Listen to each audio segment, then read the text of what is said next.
po pala si Mentor Wayne Arungafor, former OFW here in Hong Kong, sa loob ng 4 na taon. Pero hindi ko pinangarap na magdekada pa ako dito sa Hong Kong. Why? Kasi nakita ko at nakilala ko yung opportunity na nagpabago ng aking buhay. Ayun po, so ang aking angel mentor ay walang iba kundi si Mentor Nikki Dilio. Siya po yung aking angel mentor. Naging daan para makilala ko si I Am Worldwide. Ayun po, so nakita ko lang sa post sa FB na sabi doon, kumikita sila pero nasa bahay lang. At ang namangha ko kasi mga bata pa pero kumikita na sila. Diba? Samantalang tayo, mga OFW, ilang taon na dito sa Hong Kong, pero puro lang resibo ang naiipon. Diba? Kaya yun. So, nagkaroon ako noon ng talagang na-curious ako sa kumikita sila kahit nasa bahay na. Kaya sabi ko, ito na siguro yung katugunan ng prayers ko sa Panginoon na magkaroon ako ng sarili kong negosyo na ako ang nagmamando, ako ang nagmamanage. Bakit? Dahil ilang mga negosyo na ang aking sinubukan pero naging palpak. Ayan. Pero dito sa I Am Worldwide, sige po, meron akong allergy, pero hindi po ako sa produkto na inganyo. Nainganyo po talaga ako sa opportunity. So yun, pero ang ginawa ko, since na mga barley user kasi kami sa ibang company, so iniinom ko rin yung barley. At ang kagandahan ko kasi, nakita ko unti-unti nag-subside yung aking allergy. So yung so sa aking kamay at sa aking paya, nakita ko yan ni Akiki. Pinakita ko yan sa kanya. At nagulat ako hanggang sa uminom talaga ako, umaga at saka sa gabi. Nung nakita ko po na mga 2 months na umiinom ko ako, as in nawala yung aking allergy sa aking paa at sa aking kamay. It is amazing! Yes! Napaka-amazing po ng ating produkto. Hindi lamang ang produkto, kumbagin ang opportunity. Diba? So napakaganda po ng ating company po dito sa IAM. Ayan. So yun po so nang nandito po tayo, nag-umpisa lang po ako na wala po akong kasama. Siyempre, kag-join ko lang, hindi nag-iisa lang talaga, di ba? Ayan. So, pero pinagpatuloy po natin. At marami po ako mga rejection na naranasan. Unang-una po, siyempre sa church na naging kasama ko sa family. Ayan, so marami pong rejection. But, hindi ako nagpatilan sa kanila. Bakit? Dahil meron akong nakikita na mababago yung buhay ko dito. Sabi ko, kung sa 3 years pa lang na I Am Worldwide, sila Mentor Pitch, Mentor May, marami pong mga mentors na nabago ang buhay. Sabi ko, meron din, kumbaga nakikita ko sa aking mga mata, sa aking vision ko na mababago rin ang buhay ko at magkakaroon ako dito ng sarili kong bahay. So yun, ang aking talagang pinanghawakan ko yan kahit na napakahirap sa pagiging isang OFW, pero talagang tinuloy-tuloy natin. So nag-build po tayo dito ng team dito sa Hong Kong. Alam niyo po ba? So sa mga OFW na dito po, so huwag po natin sabihin na wala po tayong time. Bakit? Dahil meron po tayong 24 hours na binigay ang Diyos sa atin. At bakit nasasabi ko na wala po tayong time? Kasi alam nyo ba, nagkakapag-Facebook tayo, di ba? Facebook, nanonood ng YouTube, hindi ka naman kumikita. O why not? Sabi ko na, bakit hindi ko gamitin yung Facebook para kumita din ako? O di ba? So yun, sabi ko, load ako ng load, wala naman akong kinikita, gastos lang ng gastos. So noon nakita ko na pwede ka palang kumita through Facebook, through internet. So yun, talagang ginawa natin, kumbaga, hindi na ako nag-alinlangan na gawin ang negosyo na ito.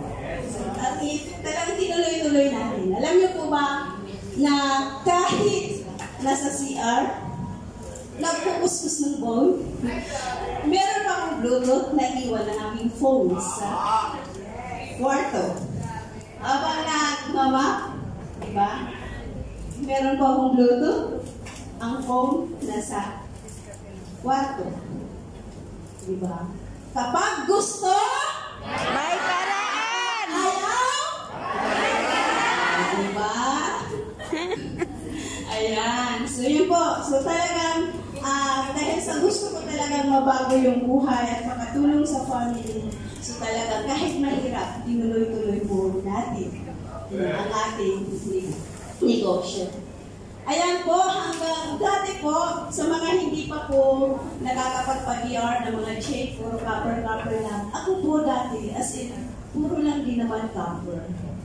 Puro copper po yung aking napapa-joy. Kasi syempre, kumbaga nag-uumpisa pa lang.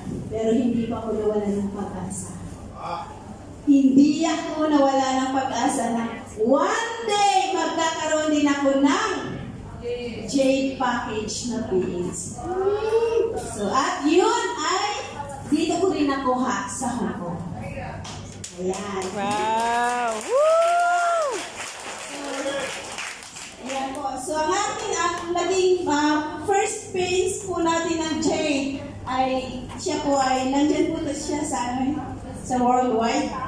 Isang negosyante. Pero hindi niya, ano lang siya, products.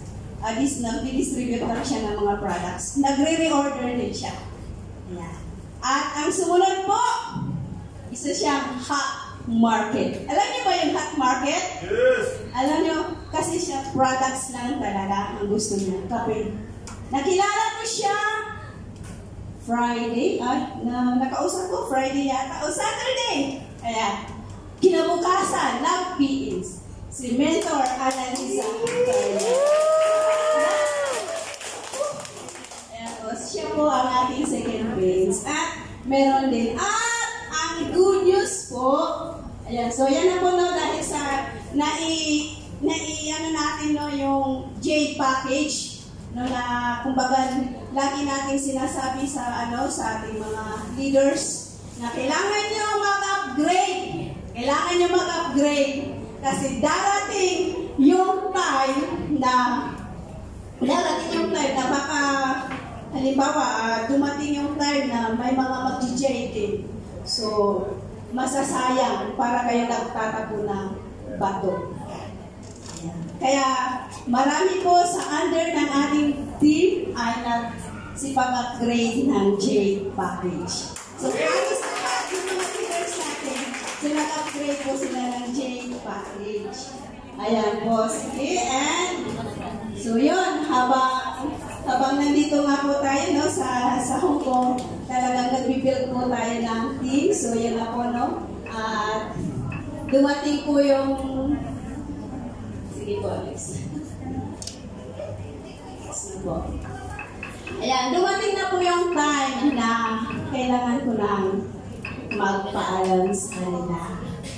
So, hindi ko po alam na sila pala ay may ginawang surprise sa akin.